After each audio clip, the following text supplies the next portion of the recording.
Dahil Father's Day ngayon, dadalhin namin si Papa sa SM. Ito nga at naglalakad na kami, nahanap namin Tom's World.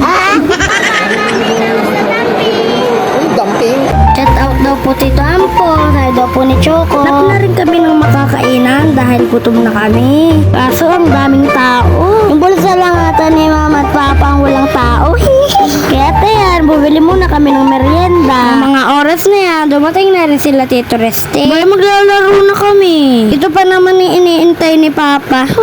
Kanina pa ungot ng ungot. Si Father's Day naman, kaya pinagbigyan namin. Hi Marikit! Papa mo rin ba? Niyaya ka rin maglaro dito? Maya pa, sinimula na namin pasayain si Papa. Tingnan nyo naman, na pa talagang pumisto yan. Ayaw pa hawakan sa amin yung token. Bakat kung saan daw namin ihuhulog. Uy, kunyari pa. Siya lang ang gusto maglaro. O siya, sige na, araw mo naman ngayon. Bala, gusto pa tirahin si Choco. Pero gustong gusto na itabi. Masolo niya. Ayaw, di ma. Pakinggan nyo. Ay na, bilis!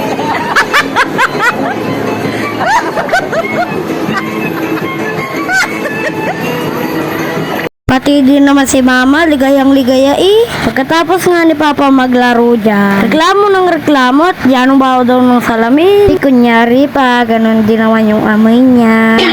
Joke lang, I love you Papa, sana nag-enjoy ka. Pagkatapos namin, nag-order kami ng pagkain sa Greenwich. Tapos doon namin kakainin sa may food court. Punuan kasi talaga. Upload lang naman ang akati namin para lang makakain. Tapos nakalimutan pala ni Papa Tito Resti, yung kutsara at tinidor. Magagaling talaga eh. Alam talaga kung saan ako nagmana. Lang sandali pa, nakakain na rin kami. Naglinis kami dyan ha. Big thank you Lord for all the waiting. Biyaya na nga lang. Salamat din po sa mga nanood. Kahit bulol pa ako. Kung hindi pa kayo ni Mama follower, follow nyo naman siya.